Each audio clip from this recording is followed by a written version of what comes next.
Ang huling taon ni Asa. 16 na kabanata.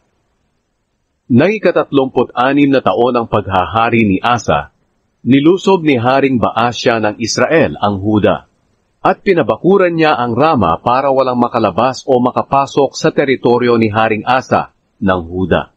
Ipinakuha ni Asa ang mga pilak at ginto sa mga bodega ng templo ng Panginoon at ng kanyang palasyo, at ibinigay niya ito kay Haring Ben-Hadad ng Aram doon sa Damascus, kung saan siya nakatira.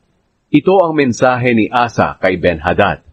Gumawa tayo ng kasunduan na magkakampihan tayo, gaya ng ginawa ng ating mga magulang.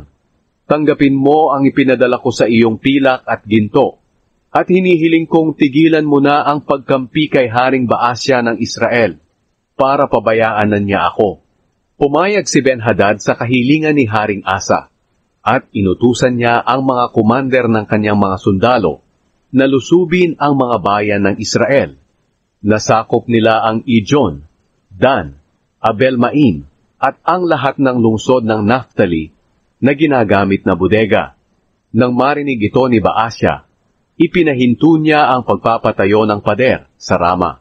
Pagkatapos nag-utos si Haring Asa sa lahat ng lalaki ng Huda na kunin nila ang mga bato at mga troso na ginagamit ni Baasya sa paggawa ng pader ng Rama. At ginamit ito ni Haring Asa sa paggawa ng pader ng Geba at ng Mizpa. Nang panahong iyon, pumunta ang propetang si Hanani kay Haring Asa ng Huda at sinabi sa kanya, "Dahil nagtiwala ka sa hari ng Aram at hindi sa Panginoon na iyong Diyos, hindi niyo malilipol ang mga sundalo ng hari ng Aram. Naalala mo ba kung ano ang nangyari sa mga taga-Ethiopia at taga-Libya, na ang mga sundalo, mga karwahe at mga mangangabayo ay napakarami? Nang panahong iyon nagtiwala ka sa Panginoon, at kayo'y pinagtagumpay niya sa kanila, sapagkat nakatingin ang Panginoon sa buong mundo, para palakasin ang mga taong matapat sa Kanya. Kamangmangan ang iyong ginawa, kaya mula ngayon makikipaglaban ka na." Dahil dito, labis na nagalit si Asa sa propeta, kaya ito'y kanyang pinakulong. At sa panahong ding iyon, nagsimulang pahirapan ni Asa ang iba niyang mga mamamayan.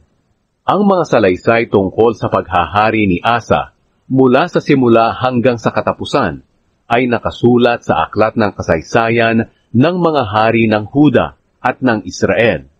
Nang 39 na taon ng paghahari ni Asa, nagtiis siya ng karamdaman sa paa.